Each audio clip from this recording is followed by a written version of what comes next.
In the dawn age of Westeros, before the coming of man and the raising of castles and cities, there were only the children of the forest.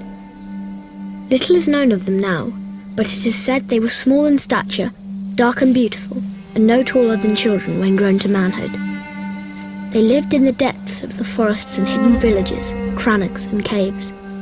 They hunted with weirwood bows and armed themselves with blades of obsidian. Their wise men were called green seers and were possessed of a powerful magic. They worshipped nameless, faceless gods of the forest, stream and stone.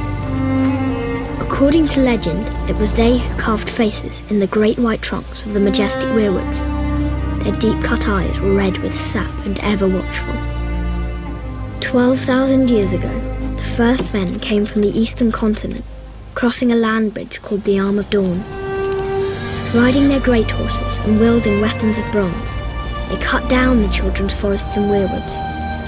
A terrible war raged between the children and the first men that lasted for centuries. At long last, the two races sought an end to the years of horror and bloodshed.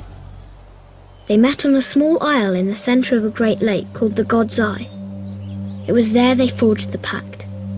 The first men would be granted dominion over the coastlands, the mountains, the high plains and the bogs, but the deep forest would forever belong to the children, and no weirwood tree would ever again fall to man's axe.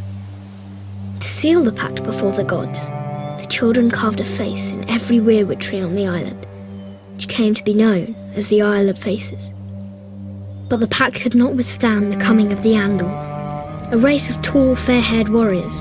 They attacked with fire and weapons of steel, slaughtering the children of the forest wherever they could find them, burning out their weirwood groves, hacking away at the faces of the old gods, and spreading their own religion through the land.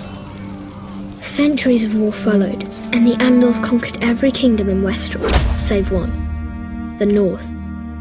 The kings of winter were able to withstand the Andal invasion, and descendants of the first men dwell there to this day, and continue to worship the old gods. As for the children of the forest, those who survived the slaughter were said to have fled far north and have not been seen again. Most assume they're long dead, and some don't believe they ever existed. They live on only through song and legend, and in the faces of the weirwood trees.